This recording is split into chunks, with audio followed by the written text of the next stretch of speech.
All right. Well, we are very excited to be here today. I'm speaking on behalf of the panel. You will hear soon how excited they are.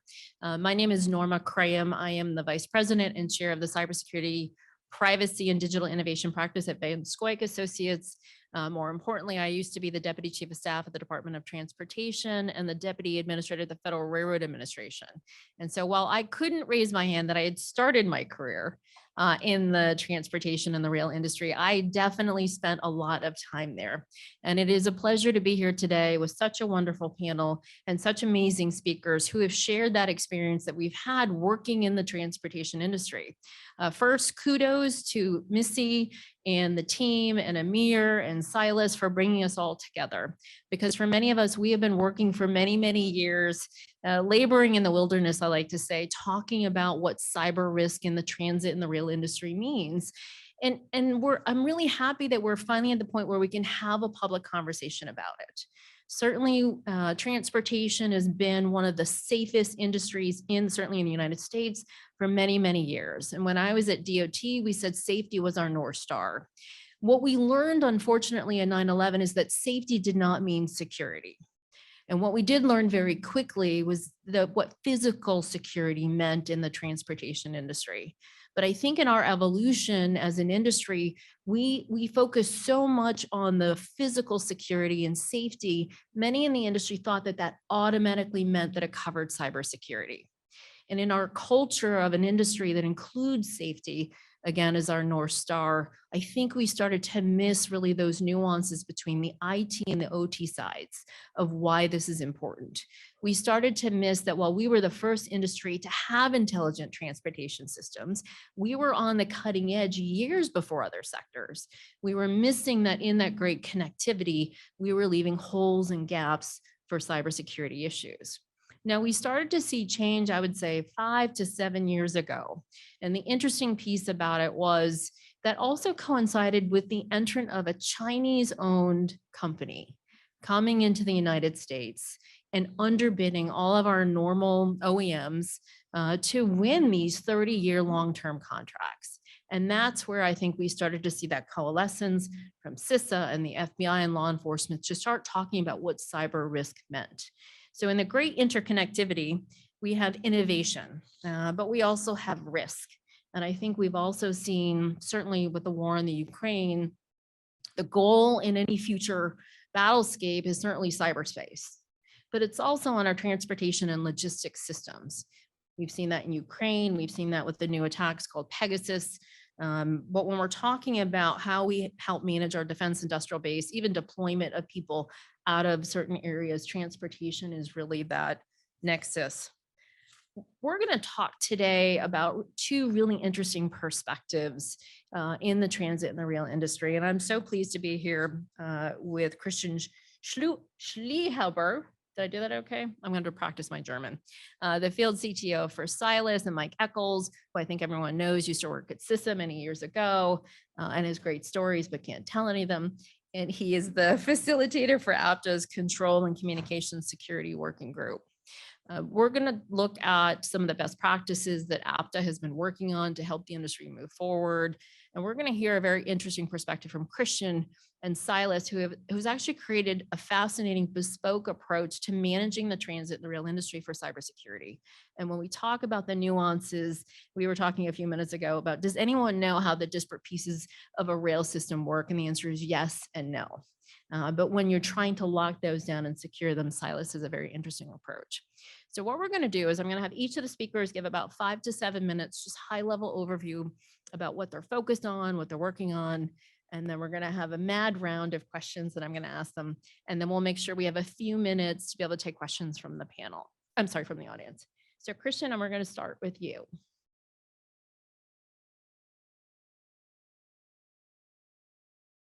All right, can you hear me? Yes. Okay, so thanks for the brief introduction. Maybe let me say some more words about myself, the company, and what we are doing, and also what is happening, not in the US, but in the European area, because there we have also some initiatives ongoing on regulation. So for those that are not that familiar with Cylus so far, so we are the leader in railway cybersecurity. Started with monitoring of networks, So network intrusion detection on railway systems are there quite advanced, have projects all around the globe and deployments all around the globe. And over the last couple of months also developed some cooperation which deals with services and supports operators, suppliers and so on with secure design and stuff like this. Maybe why is this important? So I'll give a bit background on myself. So I'm working now for Cylus since 1.5 years as field CTO, so supporting their projects, telling where maybe developments could go. Why can I do this? I worked, I think, 6 years for one of Europe's biggest rail operators, so German Railways, in different areas. So started there with, let's say, definition of infrastructure systems like interlockings, doing security architectures, and passed through several, let's say, departments. What was interesting when starting there? So it was around about 2015 when this whole story started. The railway sector in Europe was at this point of time quite, let's say, immature. So what has happened over the last 100 years or more is that we developed safety standards, we developed methodologies, how to deal with safety and so on. But security was something like, yeah, we never did this like this. We always did it in this way. Nothing happened. Why should we take care of cybersecurity? It is something like we have isolated islands. We are fine. This took quite some time to get this rolling in a different direction. And this is one of the initial points that triggered this whole activity was that on European level, an Network and Information Security Directive was issued by the European Commission, which in general was not very heavy. It just said, okay, you have to identify what is critical in your system. And yeah, you have to report that this is critical, and you should also take care of, let's say, securing this somehow. This part somehow was quite interesting for the railways in Europe because it stated, do state-of-the-art cybersecurity, which was sort of a miracle because for railway companies, it was okay, doing state-of-the-art cybersecurity. What does it mean? Should we do an ISO 27001? Maybe, but how does this really apply to an interlocking system? Or should we do something else? Should we develop something on our own? So this was part of the starting journey. In Europe, this whole stuff was tackled with, okay, let's build an own standard for cybersecurity. This is the TS 50701 that was mentioned already. I had the honor to lead this activity over, I think, 4 years, and we published the document last year. And the funny thing is, while Europe is now thinking about, let's say, should we adapt this document and use it for all railways? Other parts of the world, like Australia, have it in their tenders.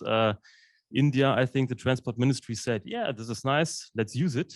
And they simply put it in their documents and say, yeah, use it. Even though this is not an international standard, it's just a European one. From an international perspective, there is currently work also happening in the same direction to build a global cybersecurity standard. So an IC project team where we, with Cylus, also have, I think, 3 persons participating to really shape this in the right direction. Maybe just one last aspect, why this regulation was quite interesting and sort of a door opener in Europe. I think it was mentioned before, there was some famous cyber attack on my former employer. So, do you want to tell us who that employer was? It was German Railways. So the funny thing is, you had something like WannaCry going in there. It was very large media attention. I think I heard it on the newspapers on a Friday evening. Like, okay, shit, there was something happening. My boss was called out. He had to go to emergency meetings and so on. Had very nice public attention. And in general, the company managed this in a very good way because it was just an outage of the display systems. The display systems were showing stuff like, oh, you have been encrypted. Please pay some money. You cannot see anything else. Okay. What did the personnel at the stations do? They simply took chalkboards and wrote, train is now going to Munich, here, train going to this, there. So it was a very creative, pragmatic, easy way. So not a big impact. And also this was just on this public visibility side, never signaling systems were harmed or something like this, but it was sort of an eye opener because it was all of a sudden something like, okay, we can be attacked and we are not completely isolated. And this, along with the legislation, then led to, let's say, a really ramp up of cybersecurity capabilities all over Europe. So everybody started like, yeah, let's do something. And I think there also the regulation is quite an enabler because there, with this, we at this point of time could go to the management and say, we have to do something. Right. But let's keep it like this for the moment. Thank you for that. You know, as we go to Mike and we talk about his role with APTA, which is a really important one. That evolution, though, in both the industry and its awareness and the need for change is something that APTA has gone through. And I know, Mike, when you started working with APTA, they had started to turn the ship, but trying to help educate transit and rail that IT is not cybersecurity for OT and SCADA. So maybe talk a little bit, I know you will anyways, but about that evolution, because I think that's really important in the work that you've done. Sure. So number one, I don't work for APTA. So just so there's clarity here, I facilitate a working group for them. And I come to be in that position because I started my federal career at TSA. I actually was a director at CISA. So most of the processes and programs and approaches to public-private partnership that exists right now, I was there, right? And so we learned a lot about how you make a critical sector work. And when I say make it work, that means government, industry, academia working together. So what I like to tell people is, I used to work for the government and now I don't, so now I can tell you the truth. So I woke you guys up, okay, excellent. So we could add later that when we worked for the government, we were here to help. That's right, we're always here to help. So the key here is that 2013-ish or so, it became clear to me with Executive Order 13638 that the government figured out that we can't protect everybody all the time, all over the place. Just can't happen, right? And so it was sort of a wake-up call to everyone that they needed to put the processes in place. The government can't provide all the tools. The government can't provide all the training, and the government can't come into your facilities in this free society that we live in and tell you exactly what to do. And so our greatest gains were achieved based on industry working together, right? And so you saw financial services sector. You saw these guys working together and making these advancements. Transit, I work with Tom Farmer. You work with all the different people at APTA. You work with these industry organizations to make things work. Because the bottom line is, hackers are successful based on two major things that I can think of. One is the seams within our organizations, and two is the fact that people need a push, okay? It's a fact. What we found out is when you live in a free society, a capitalistic society, the vendors are gonna do what the vendors need to do based on the requirements, right? The end users are gonna do based on what they need to do. Thus, there has to be a partnership where the entities that the owner operators are able to articulate to the vendors what they need. And what we found out in a lot of cases is it wasn't the vendor's fault. There was no articulation of requirements, right? There's no real partnership. And that's a key to getting us where we want to be. And where we want to be is resilience. Why does resilience matter? Resilience matter, again, I'm telling you the truth now. Resilience matter because the hackers are winning right now. What does that mean they're winning? Well, if you calculate what they're making financially, it would be the third largest GDP in the world. US, China, hackers, right? It'd be the third largest country, right? Our processes, you know, when things occur, there's no FEMA for cyber. There's no Social Security Administration for cyber. So you better be putting things in place that help you get to where you need to be from a resilience standpoint. So I give CISA kudos, right? And all the associated entities, because they are making tools, they are making guidance, they're telling you what needs to be done. And the problem is adoption. How do we get people to adopt these things, right? How do we get industry to give requirements to the vendor that says, this is what we need to be successful? And those types of issues don't often come up in any of the discussions that, when you see the discussions on Capitol Hill, when you see government industry working group meetings, those particular things, those seams, don't seem to get filled. And I think when we can move past technology, you should do these 4 things. And we can start really talking about how we work together, how we share information and best practices, then we're going to be a lot more successful. Rail is one of our critical infrastructure, is a part of transportation, one of our critical infrastructures. It's there for a reason. It's not just that if you debilitate it, it's going to cause people to not be able to get from one point to the other, but there are devolving impacts and effects, right? So if we look at risk, vulnerabilities times consequences, vulnerabilities times threats times consequences, understanding those consequences and not understanding them at just the level of, again, we can't get people from point A to point B, but understanding them, what that actually means to a municipality, right? Become really important. And I think if you wrap all of this up, we start to move towards resilience. Excellent. All right. Mike spoke the truth when he was in the government and out. So that was good. I think both of our speakers touched on a really critical issue that I want to tee up, and then we'll have both of them comment on that.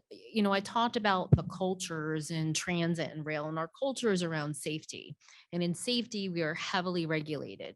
And in that relationship between owners and operators of critical infrastructure in the transit, I'm going to break out transit versus rail, because in freight rail, class 1s and others at least have an easier structure. Sorry, everybody, not easy. But when you have state and local governments who are running transit systems or rail in their communities, these officials are used to doing the same thing for good reason.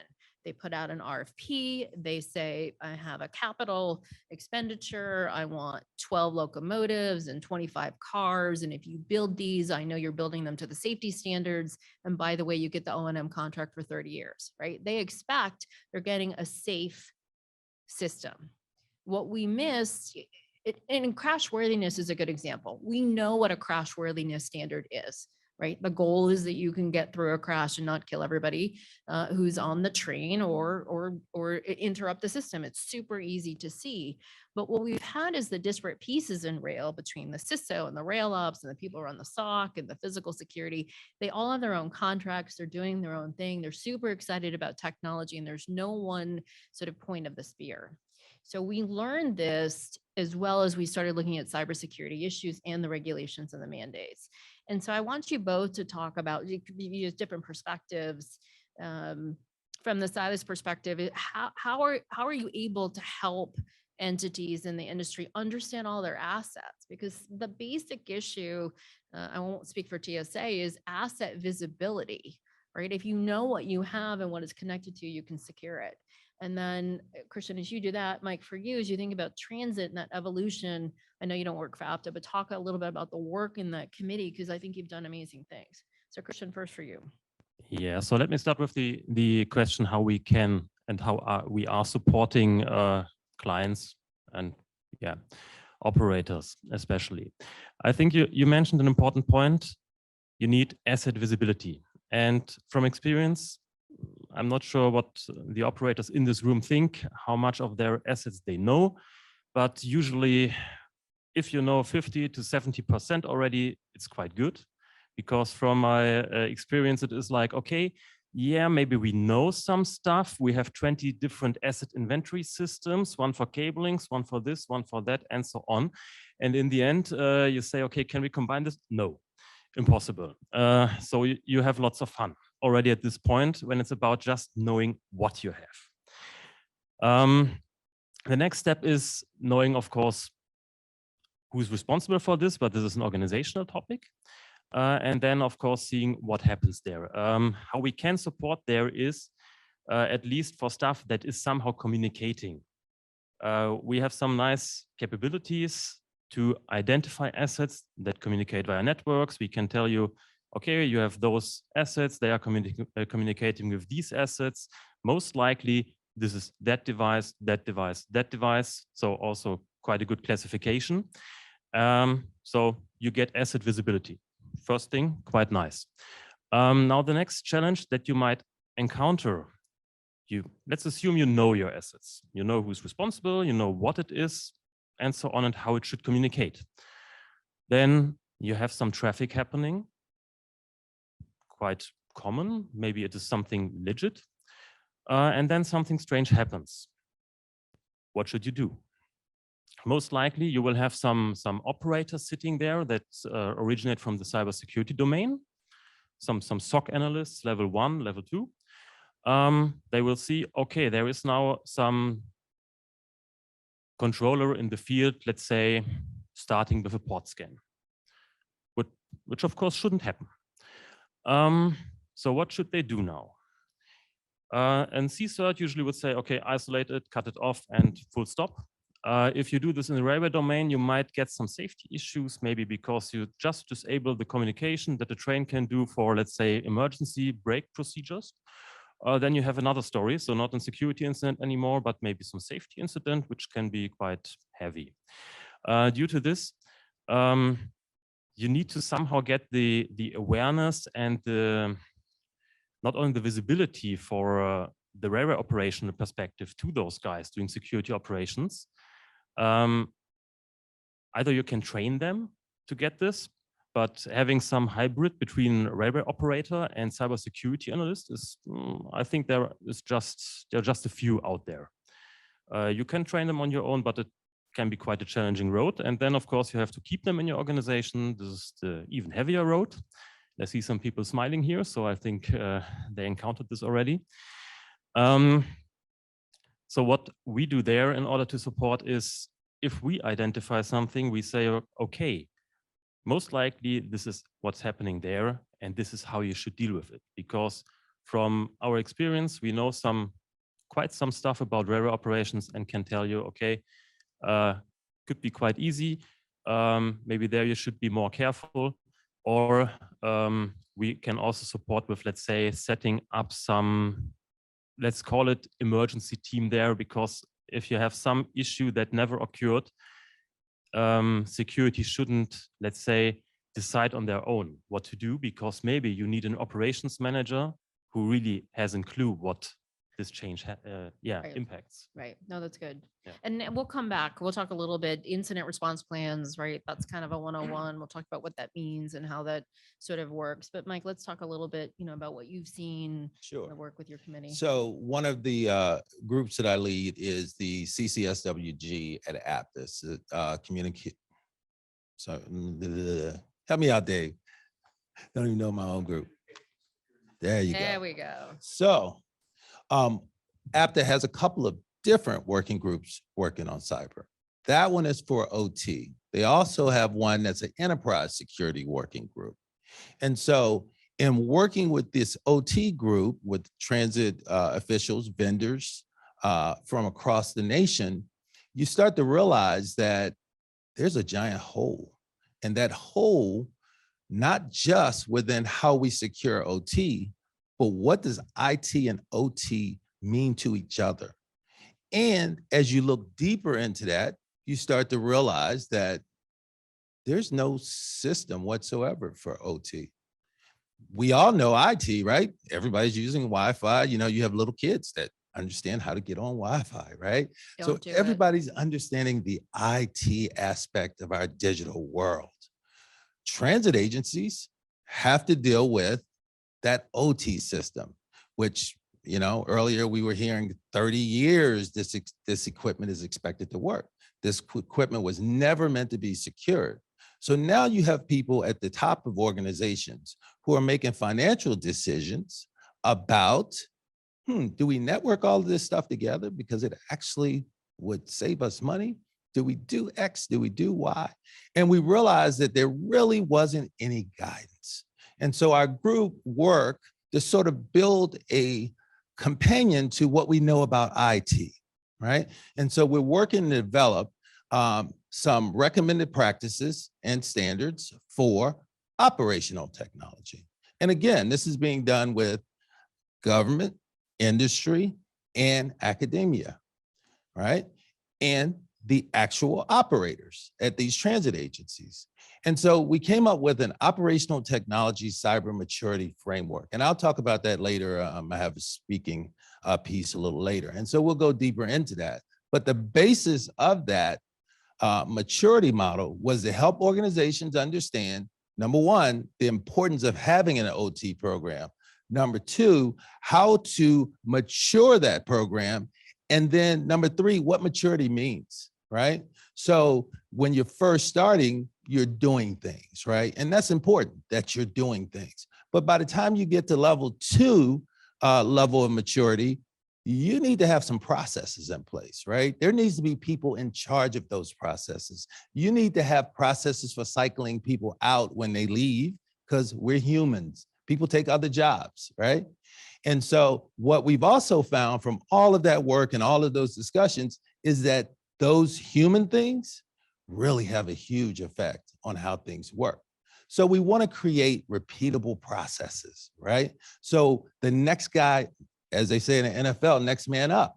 When the next man or next woman steps up to that position, we already have some set basic patterns and rules within our organizations that help us remain secure. Right. Again, helping us to avoid the seams. That's perfect. And I think what we're all saying too is what we're trying to do is create the matching enterprise risk management structure in transit and rail as we have for safety, right?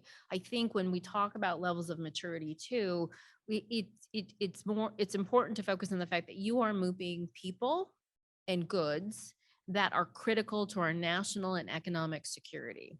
And so Norma's opinion only, not on behalf of her friends, colleagues, or clients. So if I could think jump that- in. Let me just say this and tell me what you think. I think maturity levels though for transit needs to be almost at a 3 or whatever scale that we're using because we're moving people, right? You right. can't just say I can do the lowest level of maturity because I'm small and not important. You are touching people, and whether you touch 3 people a year or 1 million people a year, that is a very important responsibility. Sorry. So one of the things that rail has become really good at is safety and a safety culture. I heard it this morning, you just mentioned it. But I've spoken to rooms full of safety people for transportation, rail, transit agencies. They know 100% absolutely nothing about cybersecurity. They don't understand how, if a system is removed that they're depending on in order for them to have visibility of those safety systems that have been in place, the impact of that. Right. And so those are the types of things within organizations that we have to move past, right? It has to be a team sport, right? It has to be something that someone's not running around saying, it's not my job, not in my performance plan. It needs to be in everybody's performance plan. And I think TSA, I'm going to give them a shout out, and CISA, and even FTA and FRA and DOTs, the co-sector risk management agencies, got that acronym in there for you, Scott, are trying to do that. I think we have moved much farther along, and maybe this not quite seamless communications from the federal government, to state and local governments and to the private sector. But I want to pivot a little bit into the international harmonization effort, because I think for transit in the United States, that really wasn't something that people paid as much attention to, even though your OEMs are global, right? But the OEMs became very familiar with the US regulatory regime versus the French or the Germans or whatever. But when we talk about freight rail, there was an increased focus on that. But certainly if you looked at automotive, UN has working groups on cybersecurity issues. So we've talked a little bit about the Network Information Security Directive, or the NIS, in the EU, not to be conflated with NIST. But what's interesting is, while I always thought the US was 20 years ahead of the EU on cyber, they beat us, right? We might have been 20 years behind on privacy. The NIS directive is on its second round already. The term they use is essential services, and we use critical infrastructure. And to Christian's point, they mandated many years ago that if you are essential services, you actually had to report cyber incidents to a specific, in that case, it was a data protection officer. So we are moving into a world, and Scott alluded to this, about cyber incident reporting and what it means. But I do think when we talk about cybersecurity standards for transit and rail, we need a better global harmonization effort, because when we talk about those contract requirements, if we can get all the main regulators around the world to agree to basic cybersecurity requirements and standards, it makes the job of the local government that much easier. It makes it also easier for the vendor community and OEMs to then build, as we say, cybersecurity by design at the front end. So Christian, I'm going to start with you to just maybe lessons learned off the top of your head about how you've seen this in the EU and ENISA or in other member states that might be helpful. Yeah, so railways and harmonization in the European Union have quite a long history. As we have railway networks spanning across the whole continent, so you can take a train in Portugal and go with the train, via Spain, France to Italy and Switzerland to Germany and so on. Maybe you have to sometimes to change a bit because they have different gauges and so on, but the train control systems can be quite the same. So Europe has invented for this something called the European Train Control System, ETCS, which is standardized. There are some corridors that have to be equipped with this, so in order to ensure smooth travel for everybody across Europe. And for this, the European Railway Agency has something, they call it the TSIs, the Technical Specifications for Interoperability, which dictate what you should do. So if you put there some signaling system, you have to support this and that radio frequency, that it can communicate with the train, and so up to the protocols that are used. So there, everybody was quite clear that this should be done from a functional perspective and also from a safety perspective. With cybersecurity, we had to face sort of the same challenge, because when we started discussing this whole topic on a European level, also with support from the European Railway Agency and the European Cybersecurity Agency, it was like, okay, we have trains traveling across country borders. So cybersecurity cannot be an issue of one member state, because the train starts in Germany. Okay, Germany says we do a high cybersecurity level on infrastructure. The train is also quite well protected, and then it goes to Switzerland and they say, cybersecurity, we don't care. So for the attacker, maybe he targets then Switzerland, infects the train goes back to Germany. Germany thinks this train is quite secure, and then the train infects there the interlocking systems and stuff like this. So it was directly seen, okay, we have something maybe you can use as a sort of thinking, a very large USB stick moving from one country to another country, which is plugged into your interlocking system. So you have to somehow find common grounds there.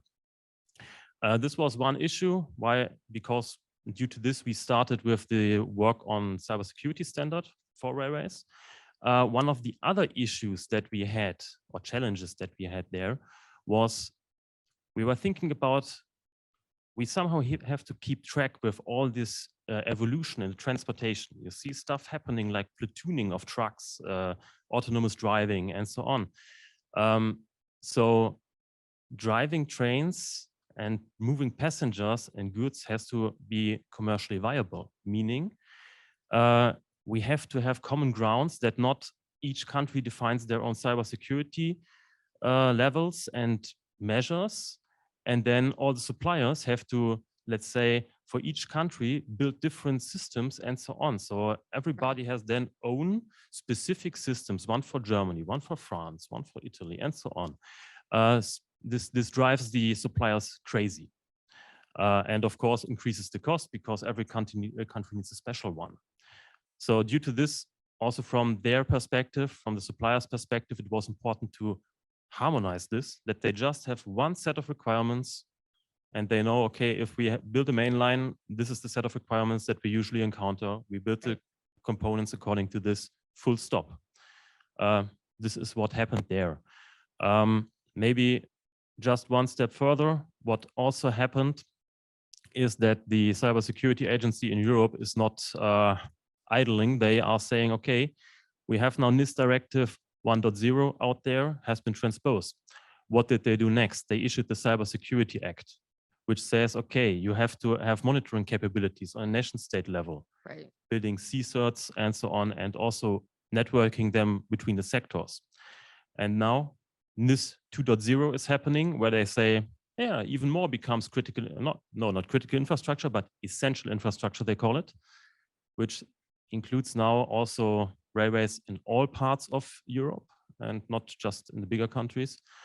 So you have to keep track of this. So I'm going to jump in there. One of the things before we go to Mike that the EU did different from the United States is their view of what essential services are is more expansive than us and how they regulate that. So when we talk about critical infrastructure, and Mike referred to EO 13636, yes, more accurate, numbers. We only certain subsets of those critical infrastructure sectors were regulated. And under that executive order, interestingly, IT had a carve out. So IT in the United States have no cybersecurity mandates or regulations, but certainly they have best practices or these companies wouldn't be making any money. However, the EU covered IT under essential services and they are required to report cyber incidents to regulators. So when we think about cross-sector risk too, the Europeans got there before we did, although the White House has been very clear, more regulations are coming from everybody. But Mike, to you on either standards or the international component. Sure. So one of the things that we have to get past in this country is this idea of standards versus regulations, right? I don't think there's one industry that wants regulation. But from my experience, what we found out is that a lot of people have an issue with standards because they think the standard will turn into a regulation. And that's where the partnership piece comes in. And as we've looked at the European standards, and that's one of the next things that we're going to do in our working groups, is to look at the European standards and see how they match up and harmonize. But one of the issues was that it's not apples to apples. It's not oranges to oranges. When we're talking about the rail system, we're not talking about all the same things. So we're talking about some different technologies and we're talking about some different approaches to moving people safely from one place to the other. And so, again, if you recognize everything that I'm talking about comes back to partnership, but that partnership can't be one that, okay, we agree that there should be some reporting to the government, but let's take maritime. At one point, maritime said, hey, if something happens in these port areas, you have to report these cyber events. Well, the end users are saying, we have cyber events every day. What does that mean? Right? And so that's where the partnership comes in so that you can distinguish what we're talking about. We're all speaking the same language. So even before we start to harmonize globally, we've got to do it here at home. Well, I want to touch on that. And then keeping an eye on time, no one's giving me the hook. So that's awesome. I'm going to take questions from the audience for just 1 second. That Mike's point about what the definition of a cyber incident is very important, right? TSA has assigned a definition to that. And Scott also talked about the new CISA mandatory cyber incident reporting law, which became effective in March. CISA is going to promulgate a rulemaking that will define what types of incidents must be reported.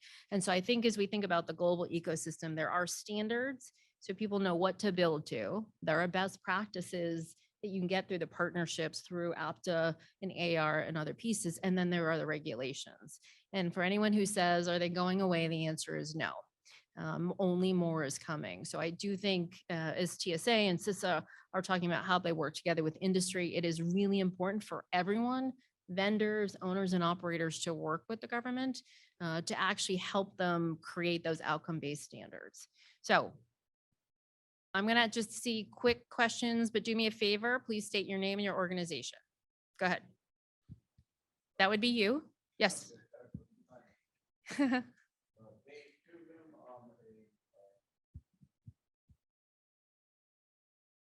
So, so we're tight on time. Tell us your question.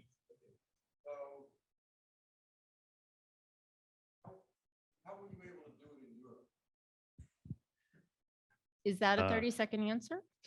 I think I can elaborate a bit on this, but maybe the short answer is that in Europe, there is one major body and authority for railway transport. This is the European Railway Agency. And on nation state levels, you have the national safety authorities for railway. And they say, do cybersecurity now and do it according to a best practice. And what is best practice? Now there is a standard, so people tend to use it. The alternative that can be used is IEC 62443, because there is compatibility between those both standards. So this is just, we have one regulator and that's it. At least this is a short answer. That was a very good question and a very short answer. I really want to thank, again, Missy and Cylus for bringing us together, and Christian and Mike for being here with us. You know, we didn't have as much time as we could talk for hours about this, but I am passionate about the fact that this industry of all who is evolved in intelligent transportation systems way beyond any other sector can get where it needs to go and needs to quickly, right? We don't need to reinvent the wheel, pun intended. There are best practices from other OT and SCADA industries that we can pull together. And this is the point about partnerships. We have to work together to share where there are threats and risks and how to manage and mitigate them. And I think that's the change in the culture, because this industry doesn't feel comfortable yet talking about cyber risk publicly in a way that others do. But I know between Mike and Christian and all of you here, you will solve all of these problems in the world. So thank you. Please give a thank you to our panelists for joining us today.